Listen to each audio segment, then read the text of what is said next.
திரு பொன்வில்சன், இங்க தேர்தல் முடிவுகளுக்காக யார் நம்பிக்கையோட காத்திருக்கிறாங்க? யாருக்கு குழப்பம் இருக்கு, யாருக்கு பதற்றம் இருக்கு, எப்படி பாக்குறீங்க? இல்லை, குழப்பம் பதற்றம் அப்படின்னா எல்லாருக்கும் இருக்கும்.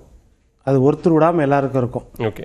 ஆனால் ஆட்சிக்கு வரக்கூடிய நம்பிக்கை திமுக அதிமுகவுக்கு அதிகமாக இருக்குது. அதுலேயும் அதிமுகவுக்கு கூடுதலாக இருக்குது. ஏனென்றால் கடந்த காலங்களில் ஒப்புமைப்படுத்தி சொன்னீங்கன்னா அதிமுக ஆட்சிக்கு வரக்கூடிய வாய்ப்பு எல்லாமே இருக்குது, இன்க்ளூடிங் கருத்து கணிப்பு. சரி, கருத்து கணிப்பெல்லாம் எடுத்திங்கன்னா 2011 வந்தது, 2016 இன்னும் இப்போது நம்ம சகோதரர் பிரகாஷ் சொன்னார், நிறையா திமுக சொல்கிறாங்க, ஒரு 4 திமுக சொல்கிறாங்க, 2 அதிமுக சொல்கிறாங்க. திமுக இது முதலே இந்த ஸ்ட்ராட்டஜி செஞ்சிருந்தால் ஒரு 20-25 கருத்து கணிப்பு கொண்டு வந்திருப்பாங்க. ஏன்னா 23 திமுக சொல்கிறாங்க, 2 தான் அதிமுக சொல்கிறாங்க. ஏன்னா அந்த ஸ்ட்ராட்டஜி அவங்க ஃபாலோ பண்ணியிருப்பாங்க சொல்லியிருந்தாங்க. ஆனால் இந்த கருத்து கணிப்பெல்லாம் கருத்து திணிப்பு. இன்னொரு பக்கம் மக்கள் அந்த உண்மையை சொல்கிறது கிடையாது. அதை தாண்டி நான் 5000 10,000 வாங்கிட்டேன் ஓட்டுக்கு, நான் வெளியே சொல்லும்போது எந்த கட்சிக்கு வாங்கினனோ அந்த கட்சி பேரை தான் நான் வெளியே சொல்லணும், ஆனால் உள்ளே நான் மாற்றி தான் போட்டேன். இதெல்லாம் நிறைய இடத்துல நடக்குது. இடைத்தேர்தலில் நடக்கக்கூடிய விஷயங்கள் பொது தேர்தலில் நடந்திருக்குது. ஆனால் ஓட்டு அந்த மாதிரி போட்டிருக்காங்கன்னா அப்படி கிடையாது. இன்னொன்று, இப்போ சசிகலா தான் ஆட்சியை நிர்ணயிக்க போகிறாங்க, அதிகமாக முதலமைச்சர் ஆனாலும் ஆயிடுவாங்கன்னு சொல்கிறாரு பிரகாஷ். ஏன்னா அந்த வழி இருக்குது அப்படின்னு. சசிகலாமா அமமுகவுக்கு நேர் எதிர். அதாவது அதிமுகவை கூட அவங்க யோசிப்பாங்க, அமமுக அவங்க தவறாக சொல்கிறாரு, அவங்க ஆசீர்வாதத்தில் வாங்கின. இது திவாகரன் பார்த்துட்டு இருப்பார் இந்த டிவியை. இப்போது அவருடைய சகோதரர் எந்த அளவுக்கு இருந்தாங்க, எந்த அளவுக்கு டிடிவி தினகரன் மேலே அவங்க விரோத மனப்பான்மையில் இருக்கிறாங்க அப்படின்னு அத்தனை பேருக்கும் தெரியும். தப்பித்தவரி கூட 2019, 2021, 2024 சசிகலா ஆதரவு ஓட்டுக்கள் அமமுகவுக்கு நிச்சயமாக வரவில்லை என்பது தெரியும். அவங்க சொல்லிட்டு இருந்ததில் என் பிள்ளைங்க ஒன்றா சேரும், என் பிள்ளைங்க யாரையுமே அவங்க விமர்சிக்கல, இன்க்ளூடிங் நம்ம எடப்பாடி பழனிசாமி ஐயா வரைக்கும். இந்த தேர்தல் சந்திக்கிற வரைக்கும் அவங்க விமர்சிக்கல, எல்லாத்தையும் சொல்லியிருந்தாங்க. ஆனால் அந்த ஓட்டு எங்கே போயிருக்கோம்? இப்போ அதிமுகவுக்கும் அம்மா மக்கள் முன்னேற்றமும் பிரச்சனை, அதிமுகவுக்கு எதிர்ப்பு ஓட்டு இல்லை எடப்பாடியார் பிடிக்காத ஓட்டு அமமுகவுக்கு போயிருக்கும். ரைட், அமமுக ஓட்டு அதிமுகவுக்கு வந்திருக்காது. அதே மாதிரி தான் இந்த இடம் 2 ஒன்றா சேர்ந்தா வரும். சரி, சசிகலா அம்மா ஆதரவு ஓட்டு எங்கே போயிருக்கும்? 2019, 2021, 2024 ஸ்ட்ராட்டஜி பிரகாரம் பார்த்தீங்கன்னா, ஏன்னா அவங்க தொண்டர்கள்கிட்ட தெளிவாக சொல்லியிருக்காங்க, டிடிவி நம்மளுக்கு எதிராக கட்சி ஆரம்பிச்சிருக்காருன்னு நல்லா தெரியும் அவங்களுக்கு. அதனால் அந்த ஓட்டு திமுகவுக்கு தான் போயிருக்கும். இப்போ 30 தொகுதியில் பாதிக்கப்படுதுன்னா திமுக தான் பாதிக்கும். ஏன்னா அந்த வரிசையில் தான் அவங்க யாரெல்லாம் பிடிக்கல, அவங்க கட்சி அமைப்பு ரீதியாக கிடையாது. அப்போ அந்த வாக்குகள் அந்த இடத்துல தான் போயிருக்கும். அதுதான் நம்மளுக்கு நல்லா தெரியும். அதனால் இதை பொறுத்த வரைக்கும் அது ஒரு பெரிய ஃபேக்டரே கிடையாது அப்படின்றது தான். இன்னொரு பக்கம் நீங்கள் சீமானை நம்ம கன்சிடர் பண்ணலன்னா உண்மைதான். ஏன்னா 8.228 கிட்டத்தட்ட 15-20 வருஷமாக போராட்டி இருக்காரு. ஆனால் அவர் சொல்கிறது நியாயம்தான், அது நம்ம கன்சிடர் பண்ணல அப்படின்றது நியாயம்தான். மற்றபடி பார்த்தீங்கன்னா இந்த கருத்து கணிப்புகள் பெரிய விஷயம் கிடையாது.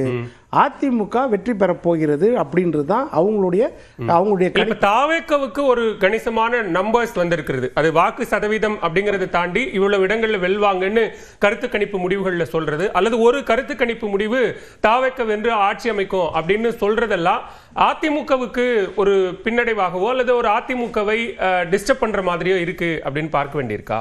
இல்லை, இப்போ நீங்கள் சொல்கிற அந்த கருத்து கணிப்பை எடுத்துக்கோங்க. ஒரு கருத்து கணிப்பு சொல்கிறோம். இப்போ கருத்து கணிப்புலாம் நம்ம ஏற்றுக்கிறது இல்லை, இருந்தாலும் அதில் ஒரு லெஜிட்டிமேட் ரீசன் எதாவது இருக்குதா?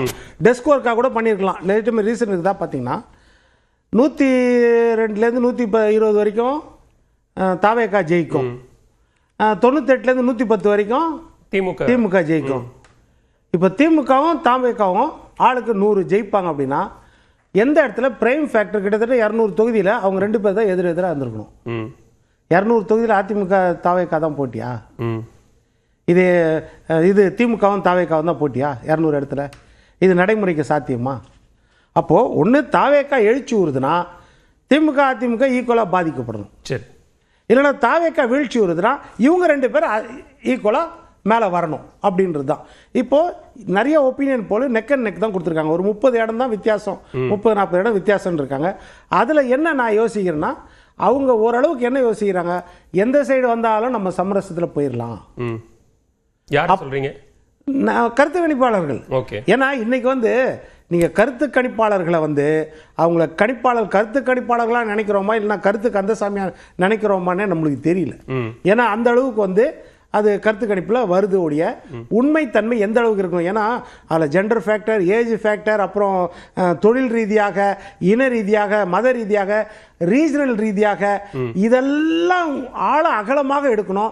இதை தவிர இன்றைக்கு உண்மையை சொல்லக்கூடிய வாக்காளர்கள் பெரிய அளவில் கிடையாது. இப்போ நான் உதாரணத்துக்கு இப்படி கேட்கிறேன். இப்போ என்டிஏ தலைவர்கள், இங்கே பாஜகவினுடைய தலைவர்கள் பலரும் கூட சொல்றாங்க, இப்போ அசாம்ல மீண்டும் பாஜக ஆட்சி அமைக்கும் அப்படின்னு நிறைய எக்ஸிட் போல் முடிவுகள் சொல்கிறது. அதை அக்செப்ட் பண்ணிக்கிறாங்க.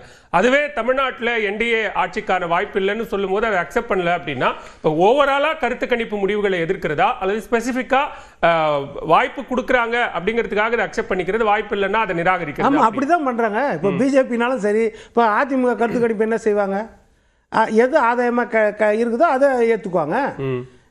அரசியல்வாதிகள் நம்ம ஏத்துக்கணும்னு கிடையாது, அரசியல்வாதிகள் அப்படித்தானே செய்வாங்க. தங்களுக்கு ஆதாயமா வர கருத்து கணிப்பு ஆமா இதுதான் உண்மை அப்படின்வாங்க.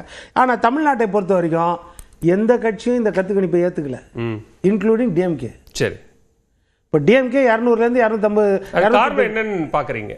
இப்போ டிஎம்கே என்ன சொல்லும், இப்போ அவங்களுக்கு 130, 140, 160 ஜெயிக்குதுன்னா அவங்க 200, 210 ஜெயிக்கணும்னு நினைக்கிறாங்கல்ல, அப்போ அது தவறாயிடும். இப்போ அதிமுக பற்றி என்ன நினைக்கும், அதிமுகவும் 200 நம்ம ஜெயிப்போன்றோம், அதனால இது கண்டிப்பாக வரும்னு நினைக்கும்.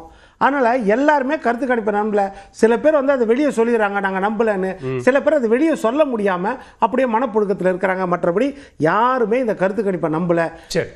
அதாவது ஒரே ஒரு இதுதான், தாவேகா மட்டும் என்ன நினைக்குதுன்னா இல்லை நம்மளுக்கு அதிகமாக வரும்னு ஒரு நம்பிக்கை வச்சிருக்கிறாங்க. இப்போ நம்ம சகோதரர் பிரகாஷ் கூட சொன்னார், ஒரு தனி மனிதர் ரவி அவர்கள் எடுத்ததை பற்றி பேசுகிறாரு. அப்படி பேசுனீங்கன்னா 100 வருது வலைதளத்தில், 100 பேர் எடுத்த கருத்து கணிப்பு வருது. கருத்தை எடுத்துக்கிற பேசலாம். திரு வில்சன். திரு மதிவாணன், இங்க யாரு நம்பிக்கையோட காத்திருக்கா? நிறைய இடங்கள்ல நம்பிக்கையை வெளிப்படுத்துகிற வகையில தாவேக்காவுக்கான இந்த நம்பர்ஸ் அப்படிங்கிறது, பொதுவெளியில பேசக்கூடிய கருத்துக்கள் அல்லது கருத்து கணிப்பு எக்ஸிட் போல் முடிவுகள் அப்படிங்கிற அடிப்படையில் அது தொடர்பான ஒரு தொடர் விவாதங்கள் நடந்துகிட்டு இருக்கு. எப்படி பார்க்குறீங்க? என்னை பொறுத்தவரையில் ஒரு 7 அணிகள் மொத்தத்தில் நினைக்கிறேன் தமிழ்நாட்டு சட்டமன்ற தேர்தலில் பங்கெடுத்தாங்க. அதில் வந்து திமுக, அதிமுக, தாவேகா இந்த 3 நம்பிக்கையாகத்தான் இருக்கிறார்கள் நான் நினைக்கிறேன். சரி, ஏன்னா அவங்க எல்லாரும் வந்து ஆட்சி அதிகாரம் தங்கள் கைக்கு வரும் அப்படின்றத அவங்க திட்டம் போட்டு அவங்க வந்து சீரியஸாக ஃபைட் பண்ணியிருக்காங்க. 233 இவங்க ஃபைட் பண்ணியிருக்காங்க தாவேகா, 169 தனியாகவே திமுக, அதே போல் அதே ரேஞ்சில் அதிமுக ஃபைட் பண்ணியிருக்காங்க. உங்கள் கூட்டணி மொத்தம் பார்த்தீங்கன்னா ஏறத்தாழ மாநிலம் முழுவதும் நின்று இருக்காங்க. ஸோ அதனால் எல்லாருக்குமே ஒரு நம்பிக்கை. இது வந்து 4ஆம் தேதி மத்தியானம் 1 மணி வரைக்கும் இருக்குங்க. 1 மணிக்கு அப்புறம் தான் கொஞ்சம் கொஞ்சமாக விலகும். என்னை பொறுத்தவரையிலுங்க இந்த எக்ஸிட் போலில் வந்து நான் நம்பலை, ஒப்பீனியன் போலையும் நம்பலை. கம்பேர் பண்ணும்போது இந்த 2ல் எக்ஸிட் போல் ஓரளவுக்கு வந்து ரிலை பண்ணலாம். ஏன்னா அது சுட சுட ஓட்டு போட்டு வந்தவங்க கிட்ட கருத்து கேட்டு சொல்றாங்க. ஆனா வில்சன் சார் சொன்ன மாதிரி கருத்து சொல்றவன் உண்மையா சொல்லணும் இல்ல. Whatever you feed it data computer, அதுதானே ரிசல்ட் வரும். அவன் வந்து ஒருத்தருக்கு ஓட்டு போட்டு இன்னொருத்தருக்கு போட்டதா சொன்னான்னா அது ஃபெயிலியர் ஆகிடும்ல. அது மட்டும் இல்லாமல் இதில் வந்து இன்னைக்கு இந்த எலெக்ஷன்ல வந்து 3 அணி கடுமையா மோதுதுங்க. நெக் டு நெக் ஃபைட் நடக்குது. ஒரு unpredictable election first time in தமிழ்நாடுன்னு எல்லாருமே சொல்றாங்க.